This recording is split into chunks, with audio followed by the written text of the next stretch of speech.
जय जयनारायण मित्रों, भीम इतना शक्तिशाली होते हुए भी हनुमान जी की पूंछ तक नहीं हिला पाया। मित्रों, इस कथा को ध्यान से सुनना, बड़ा मज़ा आएगा।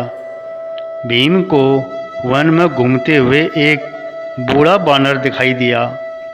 वह एक बहुत बड़ी आयु वाला बानर था, जिसकी पूंछ बहुत लंबी थी और उसकी पूंछ भीम के रास्ते में ही थी। भीम बहुत ही गर्वीला था। अगर उसके रास्ते में कोई आता तो उसे पीछे हटकर भीम को रास्ता देना पड़ता। और इस 12 वर्षों के दौरान पांडवों को जिस लज्जा का सामना करना पड़ा, उसकी वजह से वह बहुत गुस्सैल भी हो गया था। पहले वो खुश मिजाज था, पर अब वो गुस्सैल भी हो गया था। जब कोई घमंडी इंसान गुस्सैल भी हो जाता है तो वह मूर्ख हो जाता है। जी हाँ, वह दूसरों के साथ साथ अपने लिए भी संकट बनता है। मित्रों, भीम ने वानर से पूंछ हटाने को कहा तो वह आगे आया और उसने बानर को रास्ते में पूंछ फैलाए पड़ा देखा और उसने अपमानित महसूस किया। उसने सोचा, ये बंदर अपनी पूंछ मेरे रास्ते में क्यों रख कर बैठा है। उसने कहा, हे बानर, तुम अपनी पूंछ हटा लो, क्योंकि भारत में लोग दूसरों के अंग लांघ कर आगे नहीं जाते। अगर कोई बैठा था या लेटा हो तो आप उसके अंगों को लांघ कर नहीं जाते। इसे अशुभ माना जाता है।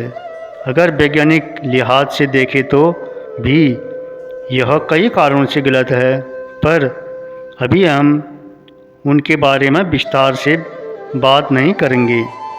भीम को अपने बल पर बहुत घमंड था और उसे लगता था कि वह धरती का सबसे शक्तिशाली प्राणी है।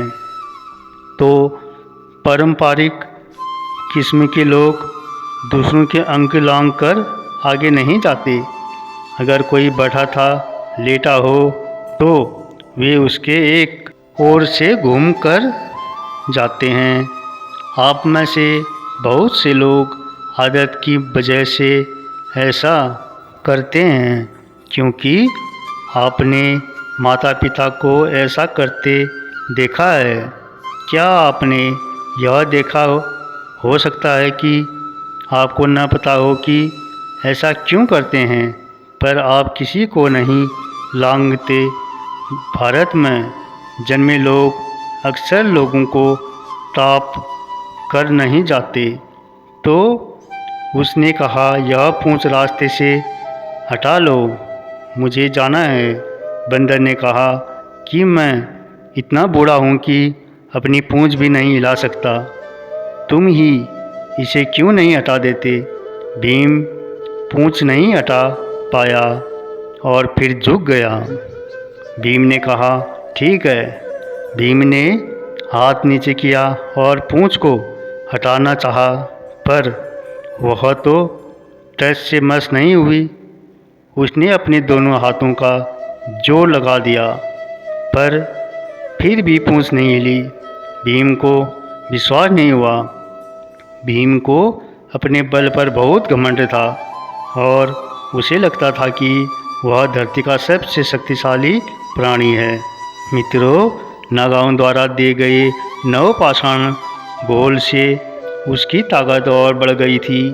वह हमेशा अपने बल को बढ़ाने के लिए कसरत करता रहता था और आज एक बंदर की पूंछ नहीं हिला पा रहा है। वह इस अपमान को सह नहीं सकता। उसने अपनी ओर से बहुत कोशिश की, पर उसे उठा नहीं पाया। फिर वह अपने घुटनों के बल बैठकर बोला, आप कौन हैं। अगर मैं इस पूंछ को नहीं हटा सका तो आप केवल बानर नहीं हैं। आप कौन हैं। तब वानर ने अपना परिचय दिया, तब उस वानर ने बताया कि वे रामायण काल के हनुमान जी थे। रामायण महाभारत का ही एक अंग है।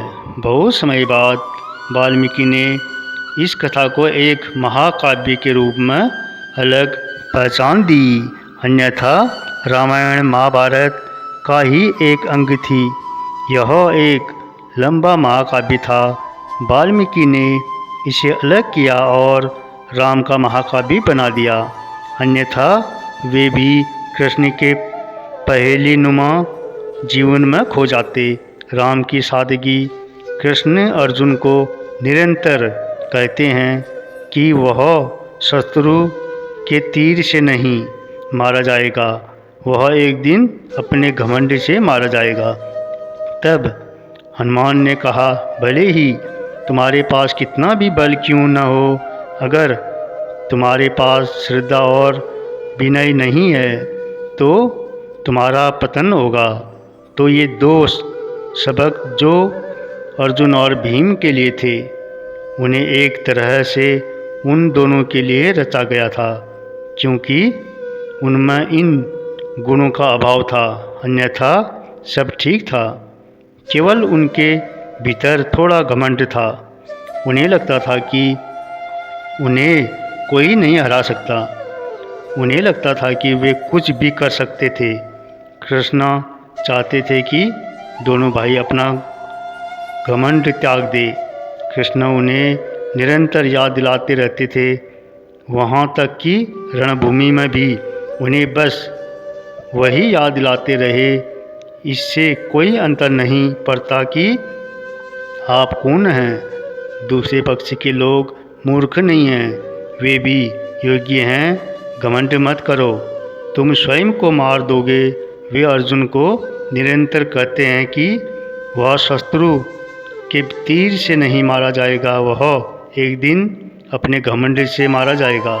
अगर उसने घमंड को नहीं छोड़ा तो उसे एक दुर्भाग्यपूर्ण मृत्यु का सामना करना होगा। इस तरह शिव से मिला अपमान और हनुमान से मिला अपमान, ये दोनों परिस्थितियाँ उनके लिए एक तरह प्रस्तुत की गई, ताकि ये दो लोग अपने इस दुर्गुण से छुटकारा पा सके और उस कार्य के लिए सही तरह से तैयार हो सके जो उनके लिए सोचा गया था। मित्रों, इस कथा को पूरा सुनने के लिए बहुत बहुत धन्यवाद। जय जय नारायण।